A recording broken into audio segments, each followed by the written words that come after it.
paham tentang apa masalah yang sedang dihadapi. Berapa sih untuk biaya melahirkan normal dan berapa biaya untuk melahirkan operasi ya, SC?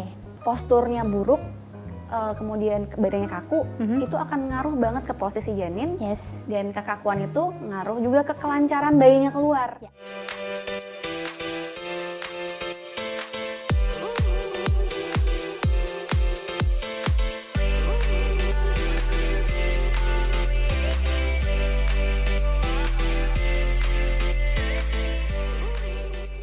Termasuk sesi curhat nggak sih Mbak? Kan kadang kita ibu yang lagi hamil nih butuh curcol gitu sama temen, tapi kadang temennya juga masih single, mana dia ngerti gitu ya.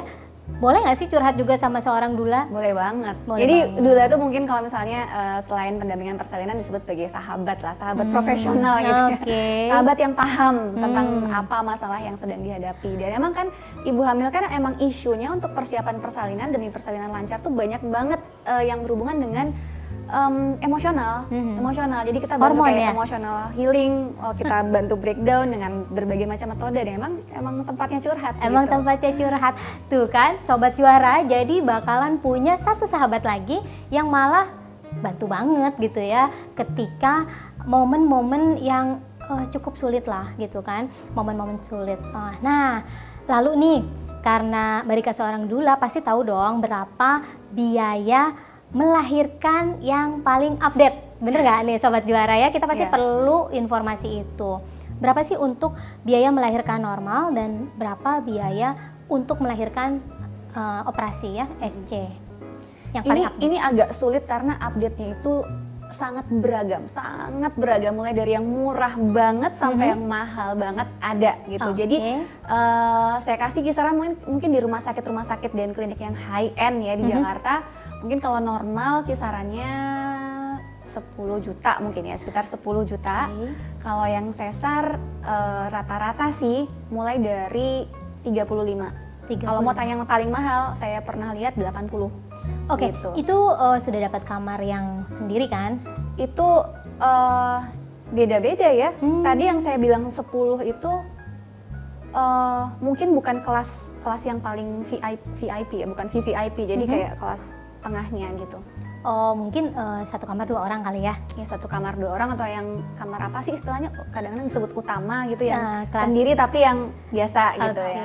Kalau kasih kisaran, saya rata-ratain aja ya, walaupun pasti beragam banget. Betul.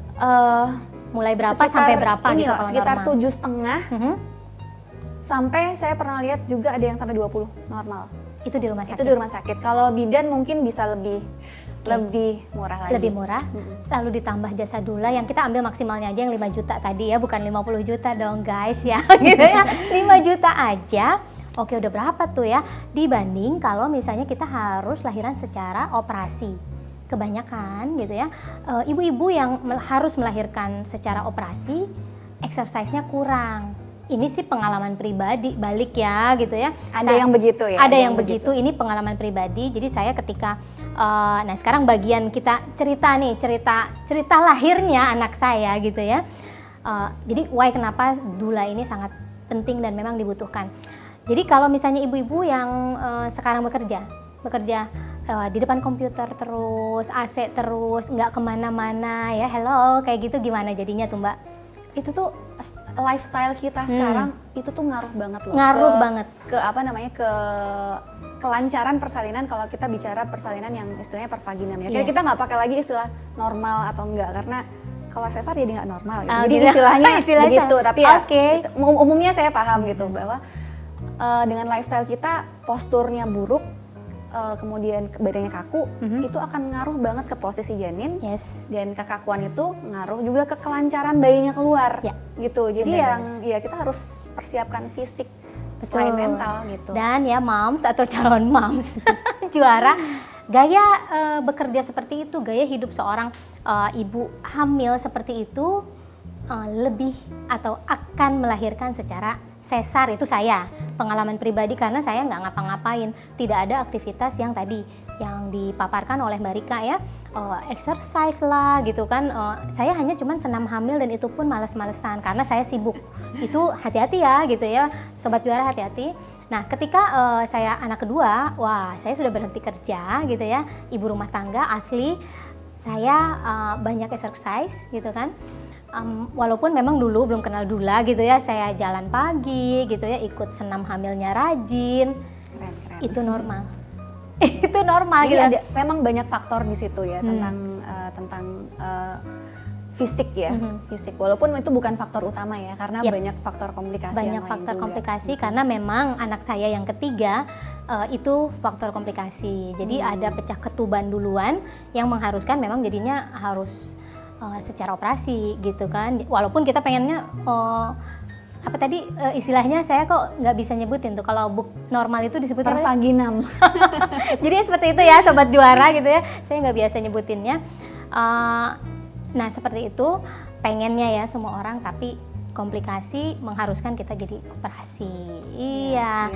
Nah kita udah dapet nih ya sobat juara biaya-biaya tadi kan, biaya dula, biaya melahirkan secara pos yang biasa tadi, dan juga operasi. Jangan lupa Mbak Dwi, kelas-kelas yang sifatnya supporting untuk nanti menjalani peran sebagai ibu itu juga harus sudah disiapin. Tadi kan saya sebut ada newborn care, itu kelasnya cuma sekali aja kok. Kayak persiapan newborn care, menyusui, dan pijat bayi misalnya, atau kelas postpartum masing-masing cuma satu. Dan yang tadi kelasnya harganya sama, cuma 50.000 gitu. Jadi ya sedikit keren. tambahan tapi tetap perlu untuk diikuti. Tetap perlu karena, nah ini nih, aku pernah dengar nih, walaupun aku belum pernah mengalami secara langsung ya, anak 3 aku nggak pernah mengalami hal ini, alhamdulillah ya. Baby blues gitu ya. Apa sih baby blues itu gitu? Keadaan seperti apa? Lalu kenapa sih seorang ibu pasca melahirkan itu mengalami baby blues? Oke, nah ini hal yang penting diketahui ya oleh yang mungkin belum hamil atau bahkan belum menikah gitu. Secara hormonal wajar seorang ibu mengalami baby blues. Jadi karena ya hormonnya masih gitu ya, masih dan baby blues ini manifestasinya ibu sering merasa sedih, mungkin kadang-kadang ngerasa nggak becus ngurus anak, kadang-kadang suka nangis sendiri atas hal-hal yang receh kayak suami salah beliin sesuatu, itu juga bisa bisa nangis gitu. Bisa jadi heboh gitu. Iya, cuma yang berbahaya adalah jika baby blues ini melewati level normalnya dan kemudian berlanjut ke masalah psikologis yang namanya depresi postpartum. Dan sedihnya di Indonesia angka depresi postpartum itu 20%, sekitar 20 sampai 25. Cukup tinggi dong ya. Dan ini iya, maksudnya ini kerugian karena ketika ibu mengalami depresi postpartum, kualitas pengasuhannya otomatis menurun dong gitu. Dan ini kan ngaruh ke ya kita mau si punya anaknya anak, gitu menciptakan generasi baik di masa depan kan. Tapi ketika ibunya kondisinya seperti itu, maka yang dikorbankan adalah pengasuhan. Dan ini dipengaruhi banget oleh banyak hal terutama kesiapan mental, kemudian lingkungan, support dari lingkungan itu juga selain faktor internal ya, tapi kita jagain dari faktor eksternalnya ya dengan persiapan ini, dengan pendampingan oleh doula dan supporting sistemnya gitu. Ya jadi memang ditambah lagi yang hal seperti itu, jawaban dari Mbak Rika, aku tambah merasa penting banget peran doula untuk mendampingi seorang ibu hamil sampai melahirkan gitu, karena ujung-ujungnya gitu ya ke generasi berikutnya. Aku ingetnya ini nih kalau ceramah Ustadz ya, Umi itu ibu katanya madrasahnya anak. Ya jadi kalau misalnya ibunya ada gangguan dalam psikologis secara fisik, ya pasti akan berefek pada anak. Nah sobat juara, jadi silahkan tentukan seberapa penting sih peran doula untuk sobat-sobat juara yang ingin memiliki momongan. Ya gitu ya, jadi silakan nilai sendiri. Tadi kita udah tahu juga tuh dari Mbak Rika ya informasinya tentang biaya-biaya. Oke, Mbak Rika selaku doula nih pasti tahu juga dong biaya apa saja sih yang ngikutin seorang ibu hamil. Di luar biaya tadi yang udah kita mention ya, di luar biaya doula, di luar biaya aktivitas bersama doula, di luar biaya persalinan ketika hari H, kan ada lagi tuh biaya-biaya di luar.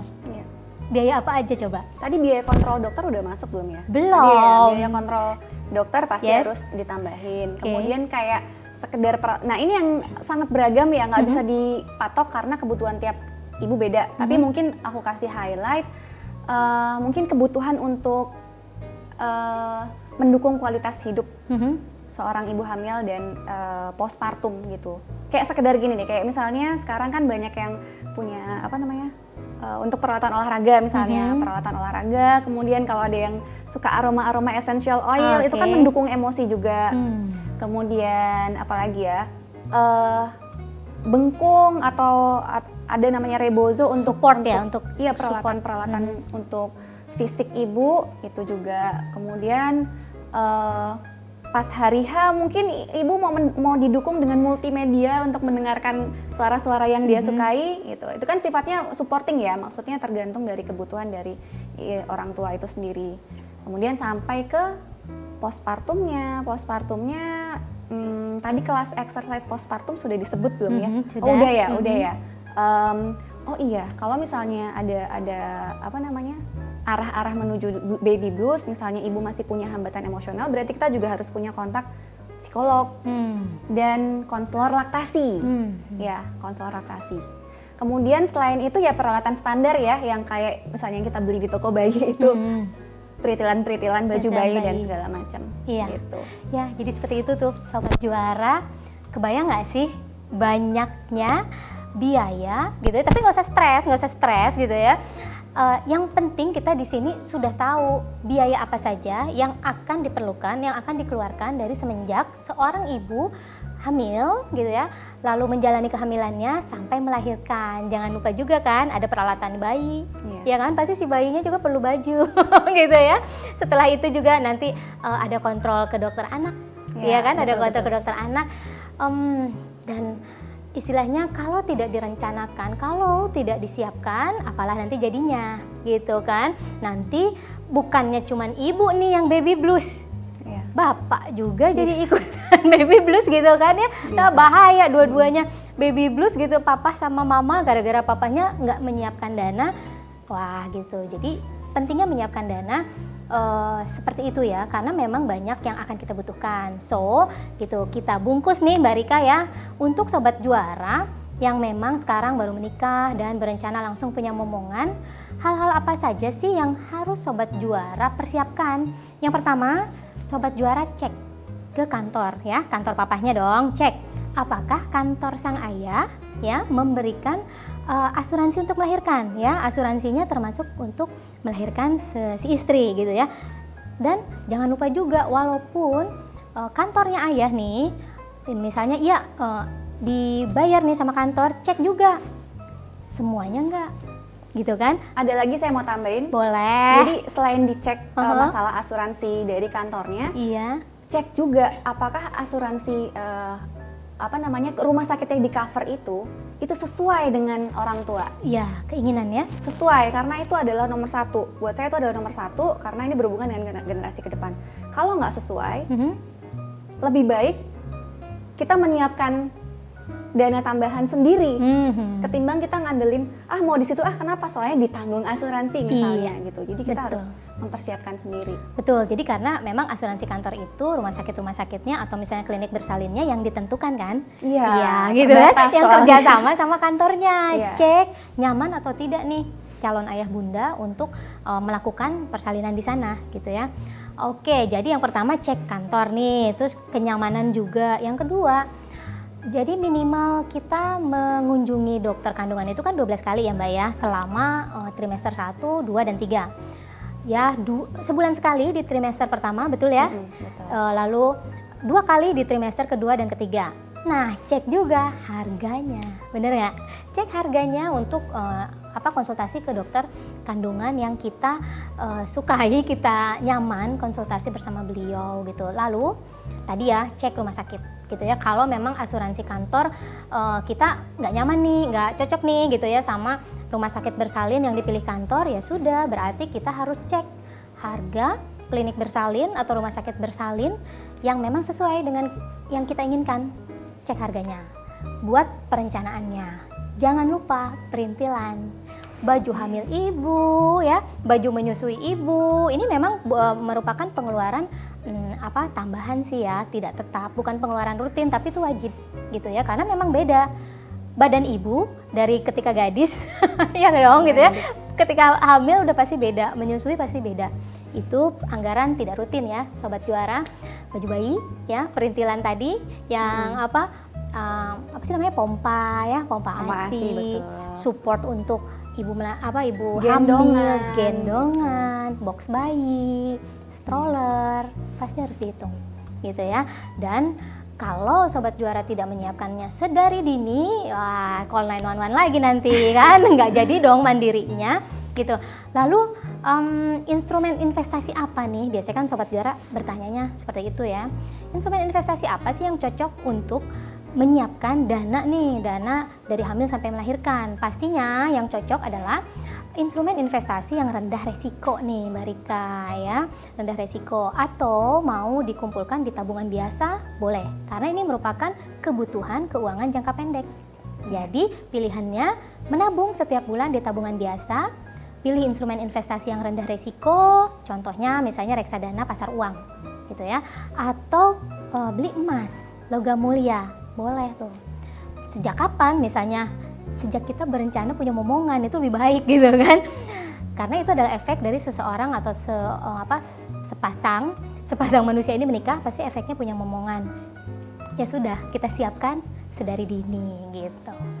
Ya itu deh ya, alhamdulillah nih seneng banget ya ketemu Mbak Rika. Sama-sama, senang Sharing ya tentang cerita lahir, pengalaman baru. Jadi Sobat Juara sudah punya banyak masukan, udah mulai kebayang nih gitu ya. Thank you banget nih Mbak Rika sudah Makasih juga hadir bersama kita ya, bersama Juara, dan nanti mungkin kita akan ketemu lagi untuk segmen-segmen berikutnya ya. Boleh ya? Siap. Oke. Nah, Sobat Juara silakan follow sosial medianya Juara, ada IG-nya Juara @juara.id, ada juga channel Telegramnya Juara gitu ya. Lalu di sini nih, jangan lupa juga nih channel YouTube-nya, jangan lupa like and subscribe ya. Sampai jumpa di obrolan Juara berikutnya, karena semua bisa jadi juara.